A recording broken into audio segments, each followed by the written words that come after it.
keluarga kecil saya merupakan keluarga kecil yang beralamatkan di Desa Kedunganyar, Kecamatan Pringinanom, Kabupaten Gresik. Awalnya, ayah saya bekerja sebagai buruh pabrik di salah satu pabrik swasta di Surabaya. Akan tetapi, ketika saya menginjak kelas 2 SMA, ayah saya memutuskan untuk pensiun dan menjadi petani untuk seutuhnya. Menjadi petani bukan hal mudah bagi ayah saya. Walaupun menjadi petani sudah menjadi pekerjaan turun-temurun di keluarga saya, akan tetapi menjadi petani selain membutuhkan otot juga membutuhkan otak. Dan menjadi petani tidak hanya membutuhkan modal yang banyak, akan tetapi juga butuh strategi dan juga pemikiran yang logis agar pertanian menumbuhkan tanaman yang subur dan menghasilkan bibit panen yang terbaik. Modal yang digunakan ayah saya untuk melakukan pekerjaan ini ialah modal yang dihasilkan dari hasil panen sebelumnya. Hasil panen sebelumnya ini diperjualbelikan atau dipasarkan dalam bentuk beras ataupun gabah ataupun dedek untuk pakan ternak yang didistribusikan kepada warga sekitar yang memiliki ternak.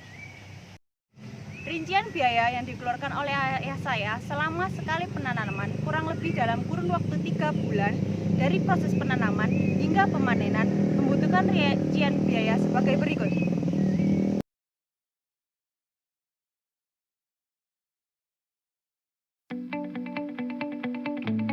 Pemasaran produk yang sudah dihasilkan oleh sawah ayah saya dipasarkan dalam 2 bentuk, yaitu dalam berbentuk gabah dan berbentuk beras.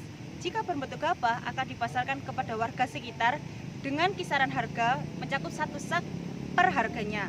Akan tetapi jika sudah digiling dan sudah menjadi beras akan dipasarkan di pasaran dengan harga sekitar 9.000 sampai 10.500 per kilonya. Apapun jenis pekerjaannya pasti terdapat tantangan. Begitu juga tatkala ayah saya menjadi petani. Ayah saya juga mengalami beberapa tantangan yang harus beliau hadapi. Antara lain yang pertama adalah tidak adanya jam kerja tertentu. Menjadi petani mengakibatkan ayah saya harus mengerti kapan waktu harus datang ke sawah, kapan tidak. Hal ini mengakibatkan ayah saya harus pintar mengatur waktu dan mengorbankan jam tidurnya untuk bekerja. Hal ini dikarenakan hama yang menyerang pada tanaman padi dan jagung tidak mengenal waktu. Yang kedua adalah pekerjaan yang kotor. Perlu diketahui dan sudah menjadi rahasia umum bahwa menjadi petani sangat atau sering berurusan dengan yang namanya lumpur.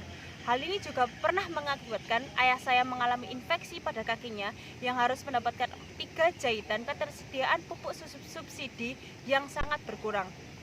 Dikarenakan peraturan dari pemerintah yang mewajibkan adanya pembagian pupuk subsidi di desa-desa yang mengakibatkan petani ataupun bagi ayah saya merasa kekurangan dalam memberikan nutrisi kepada tanaman padi dan jagung yang mengakibatkan pertumbuhan pada tanaman tidak maksimal.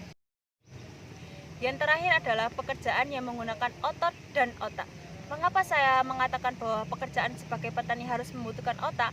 Dikarenakan para petani harus selalu memikirkan cara dan strategi agar tanaman mereka terhindar dari hama seperti tikus, wereng, burung pipit, dan lainnya. Setelah itu sudah menjadi rahasia umum bukan? Jika petani sering menggunakan otot mereka seperti untuk membaja, memikul panen mereka, ataupun yang lainnya.